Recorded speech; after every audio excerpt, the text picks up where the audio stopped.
نحمده ونصلي على رسوله الكريم اما بعد فاعوذ بالله من الشيطان الرجيم بسم الله الرحمن الرحيم عن ابي هريرة رضي الله تعالى عنه ان النبي صلى الله عليه وسلم قال اياكم والحسد فان الحسد يأكل الحسنات كما تأكل النار الحطب۔ حضرت ابو ہریرہ رضی اللہ تعالی عنہ روایت کرتے ہیں، نبی کریم صلی اللہ علیہ وسلم نے ارشاد فرمایا کہ حسد سے بچو، اس لیے کہ حسد نیکیوں کو ایسے کھا جاتا ہے جیسا کہ آگ خشک لکڑیوں کو۔ آج کے معاشرے کی روحانی بیماریوں میں سے ایک بہت بڑی بیماری اور خطرناک بیماری حسد ہے۔ حسد کہتے کسے ہیں؟ کسی کو عطا کردہ نعمت دیکھ کر اس پر دل میں یہ تمنا پیدا کرنا کہ وہ خود کو حاصل ہو یا نہ ہو، وہ دوسرے شخص سے زائل ہو جائے۔ اب اس بڑی بیماری سے قرآن مجید نے واضح طور پر مسلمانوں کو منع فرمایا ہے۔ ارشاد باری تعالی ہے وَلَا تَتَمَنَّوْا مَا فَضَّلَ اللَّهُ بِهِ بَعْضَكُمْ عَلَى بَعْضٍ، اور تمنا نہ کرو ان چیزوں میں جن میں تم میں سے بعض کو بعض پر فضیلت دے رکھی ہے۔ حاسد کرتا کیا ہے؟ حاسد دوسروں کو نقصان تو پہنچاتا ہی ہے، لیکن اس کے ساتھ ساتھ وہ اپنی ذات کو بھی نقصان پہنچا رہا ہوتا ہے۔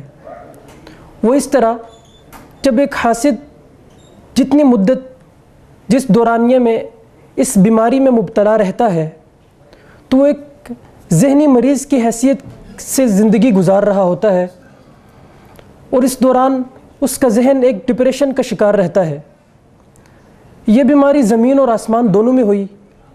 آسمان میں سب سے پہلے ابلیس نے حضرت آدم علیہ السلام سے حسد کیا، اور زمین میں سب سے پہلے قابیل نے حابیل سے حسد کیا۔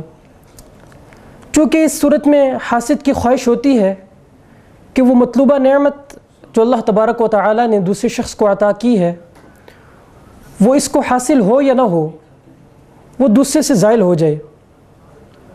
یہ گناہ کبیرہ ہے، اور اس سے ملتی جلتی ایک صورت یہ ہے کہ انسان یہ تمنا کرے کہ مطلوبہ نعمت جو اللہ تبارک و تعالی نے دوسرے شخص کو دی ہے، اللہ تبارک و تعالی مجھے بھی وہ نعمت عطا فرمائے۔ یہ تمنا کرنا جائز ہے، بلکہ مستحسن ہے۔ میں نے حدیث مبارکہ پڑھی، اس سے ملتا جلتا ایک واقعہ ہے کہ ایک بزرگ ایک مجلس میں تشریف فرما تھے۔ اسی دوران ایک شخص تشریف لایا ان کے پاس، اور اس نے خبر دی کہ فلاں شخص نے آپ کی برائی بیان کی ہے۔ انہوں نے جب مجلس ختم ہوئی تو وہ مجلس سے تشریف لے گئے گھر، اور کچھ تحفے تحائف لیے اور اس شخص کی خدمت میں پیش کیے۔ لوگوں نے تعجب کا اظہار کیا کہ حضرت اس نے آپ کی برائی بیان کی ہے اور آپ اس کی خدمت میں تحفے اور تحائف پیش کر رہے ہیں۔ انہوں نے فرمایا کہ میں یہ کام کیوں نہ کروں، میں اس کی خدمت میں تحفے اور تحائف پیش کیوں نہ کروں، اس نے تو میری نیکیوں میں اضافہ کیا ہے، میں چاہتا ہوں اس کا بدلہ دنیا ہی میں اس کو دے دوں۔ پھر یہ حسد کرنا ایسا مذموم فعل ہے، یہ اللہ تعالیٰ کی تقسیم اور تقدیر پر اعتراض کرنا ہے، کیونکہ اللہ تبارک و تعالی ہر شخص کے بارے میں بخوبی جانتے ہیں کہ کون شخص کس نعمت کو کس طرح استعمال کر رہا ہے اور کتنا اس پر شکر ادا کر رہا ہے۔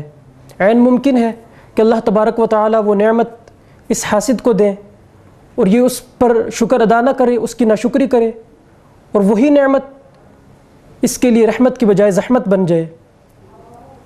اب یہ بیماری پیدا کب ہوتی ہے؟ یہ ساری خرابی کب پیدا ہوتی ہے؟ یہ اس وقت پیدا ہوتی ہے جب انسان اللہ تبارک و تعالی کی وہ نعمتیں جو اللہ تبارک و تعالی نے اس کو عطا کر رکھی ہیں، ان کو دیکھنے کے بجائے دوسروں کی نعمتوں کو دیکھتا ہے، اور ان نعمتوں پر غور و فکر کے بجائے ان نعمتوں پر غور و فکر کرتا ہے جو اللہ تبارک و تعالی نے اور لوگوں کو دے رکھی ہیں۔